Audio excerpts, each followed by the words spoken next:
Solo Leveling, one of the most hyped Korean webtoons, has finally dropped its first episode of its anime, and while only one episode has been released, this shit seems like it's gonna be absolute fire. The other day I dropped a video where I reviewed a bunch of the upcoming anime for winter 2024. Solo Leveling easily being the most hyped show that's going to come out in this seasonal anime cycle. But in today's video, we're discussing episode 1 of Solo Leveling and how this show just might be the savior for Isekai anime. Even though technically it's not even an Isekai, but whatever. Solo Leveling takes a lot of the popular themes from Isekai and fantasy anime and then turns them on their head.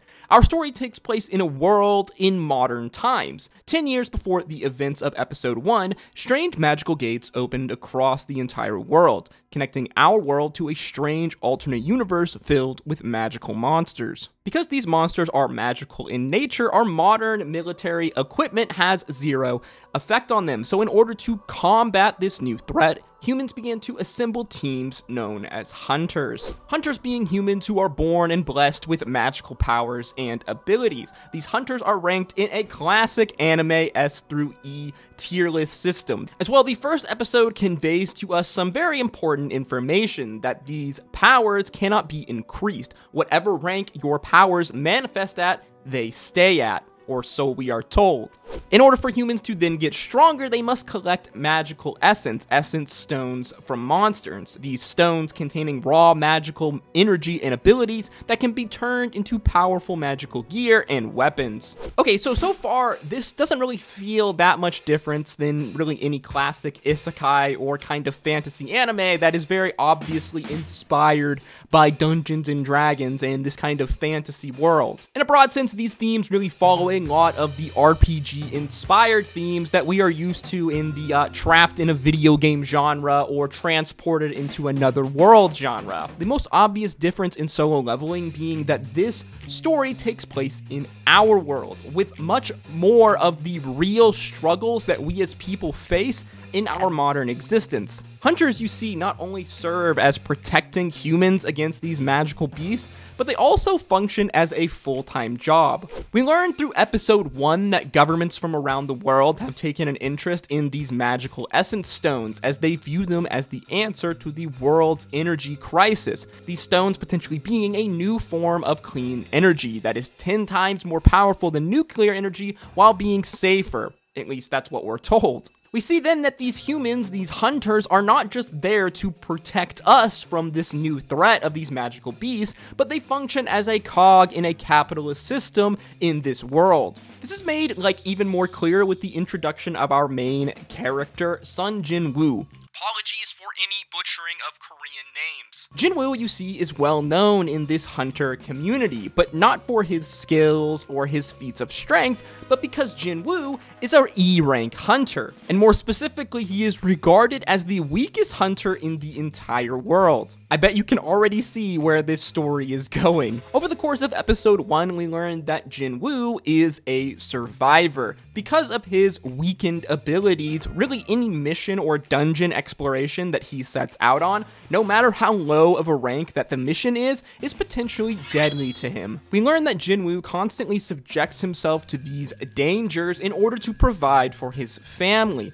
With his father gone and his mother bedridden with a sickness, Jin-woo has become the primary breadwinner as he struggles as a hunter to pay for his mother's treatment as well as to send his sister to college. Right away, I just have to say I love this character motivation. I love the high stakes that the story is already presenting us with. Even the most mundane monster, because of Jin-woo's weakened abilities, is a threat for him, is a threat for his life. And this threat, these high stakes, really create buy-in from us, from the audience, as without believable high stakes in a story, especially a story like this, it's impossible to get your audience to care about a character. Something that tons of isekai and fantasy anime really struggle with because they present their main character as OP as f***. I also really love the grounding of Jinwoo's character motivation into our real world. As I said, the story plays a lot on these kind of tropes and themes that we've seen a million times in all of the trash tier isekai anime out there. But by basing this story in our modern real world, it just makes it much more real and believable. Episode 1 continues on as we see Jinwoo join a raid group with one of his friends, a cutie pie girl who is a rank B healer, who seemingly has a bit of a crush on our frail main character. In the dungeon, we see his raid group easily deal with the monsters that they are facing, while Jinwoo nearly dies in the process in this fight with the goblin as he gets stabbed in the stomach. Again, very much reiterating to us, the audience, just how weak he is, especially compared to everyone else. With the dungeon cleared, it was time for his raid group to leave, but they were disappointed with just how few amount of these magical essence crystals that were found. So, wanting to make more money and to better provide for their families, the group takes a vote to venture into the dungeon or to leave. The vote is split 50-50, with Jinwoo being the tiebreaker. Despite knowing how dangerous it is for him, Jinwoo thinks about his mother and his sister and how they are counting on him to provide for them. Jinwoo then decides to risk everything by casting the tiebreaker vote to head deeper into the dungeon. A decision that we will see very soon he will regret dearly. Again though, this is like really good character motivation here, and it's really super relatable to us, the viewer, as who wouldn't risk everything to provide for their loved ones, to provide for their family. As well, it's kind of an interesting critique on capitalism and the work culture, especially in Korean society and really Asian society in general, which really works their workers to the absolute bone. It's kind of similar to the same vein of the critiques of capitalism and the work culture that is made in Squid Game, as it shows just how much people are willing to risk to provide for their families. The raid group proceeds deeper, passing through a great stone door and entering a strange chamber, the room surrounded by large stone statues. Suddenly, as they are exploring, the door that they entered through closes behind them, trapping the hunters inside. One hunter decides that he's had enough as he makes his way to the door, attempting to leave, when suddenly one of the large statues comes to life, cleaving him in half. Suddenly, things have gone to absolute shit as the other statues in the room come to life, the largest of which lets out a blast of lasers from his eyes, completely incinerating several of the raid group. This is where episode 1 of our story ends, as we hear the voice of Jinwoo panicking, saying, "We are trapped, we're done for, we're dead, we are going to die," as it flashes to Jinwoo's face, which is completely consumed with panic as our episode ends. Now, even though we were just one episode into our story, personally, I really like the direction that Solo Leveling is going with.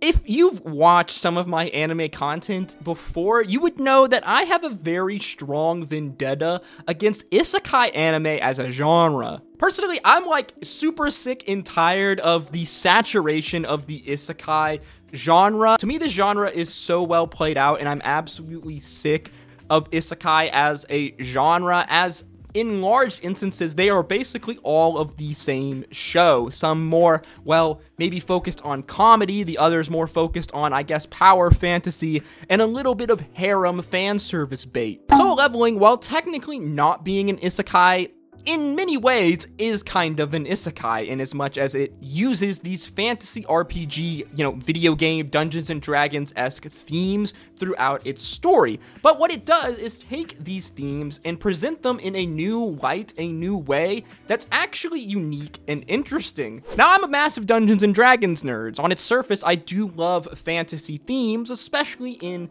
an anime, but it really is an awesome breath of fresh air to see these themes, which have been well played out through the many trash tier isekais that are out there, but done in a new and interesting way. While this was just one episode of Solo Leveling, so far so good for this show. Now, it's extremely possible that they completely butcher this show throughout Season 1. We have to remember that the studio behind Solo Leveling is A1 Pictures, the studio that was behind probably the most famous isekai of all time, Sword Art Online. As far as animation goes, the quality is solid. It's not the most breathtaking, beautiful anime I've ever seen, but I don't think the quality is anything to scoff at so far. Again, we're only one episode in, but so far the voice acting seems pretty solid, and the music also seems pretty solid. Even the action scenes in episode 1 are pretty good. This show is surprisingly pretty gory and pretty violent, but I think that this is good because it shows just how deadly and scary this potential world is, which is important because it shows just how high the stakes are for Jinwoo, as again, we remember he is the weakest hunter of all of the hunters. So this constant threat of death is ever looming anytime he tries to go on a mission. If you've played Dungeons and Dragons or like any RPG fantasy game, essentially this is the idea that like you are basically stuck at level 1 and are forced to adventure into higher level areas or deeper into like, I don't know, a Dungeons and Dragons campaign, but you basically stay at level 1 the entire time, which is absolutely terrifying. While yes, only one episode of Solo Leveling has been released so far, I'd have to say that so far, so good for this show. To me, I think it does a really good job of standing out in this kind of fantasy isekai-esque genre, as for whatever reason, the amount of fantasy like anime, very obviously Dungeons and Dragons inspired fantasy anime, has like exploded over the last like 5 years. Maybe this is because Dungeons and Dragons in general has exploded over 5 years. I really don't know. Overall, I will say that I am tentatively pretty hyped about Solo Leveling. I don't think that it's going to be like the most revolutionary anime ever, but I do think that it is going to be pretty solid, and I think that it is going to do a good job in kind of rescuing the isekai fantasy genre, which is so oversaturated and so filled with so much absolute dog shit. For now, though, only time will tell, and we'll see once things are all said and done and the full season of Solo Leveling is released if I will still have the same opinion when things are all said and done, though. So far, so good, though, I have to say, for Solo Leveling. Let me know what you guys think in the comment section down below. What did you think of episode 1 of Solo Leveling? Do you think that this show is going to be good? Do you think that the anime is going to be a good, faithful rendition of the web comic, which is very, very popular, by the way? So if they drop the ball, people are going to be incredibly pissed. As always, guys, thank you so much for watching my content. If you did enjoy the video or learn something new, please make sure you like, comment, and subscribe, as your engagement on these videos really do make an impact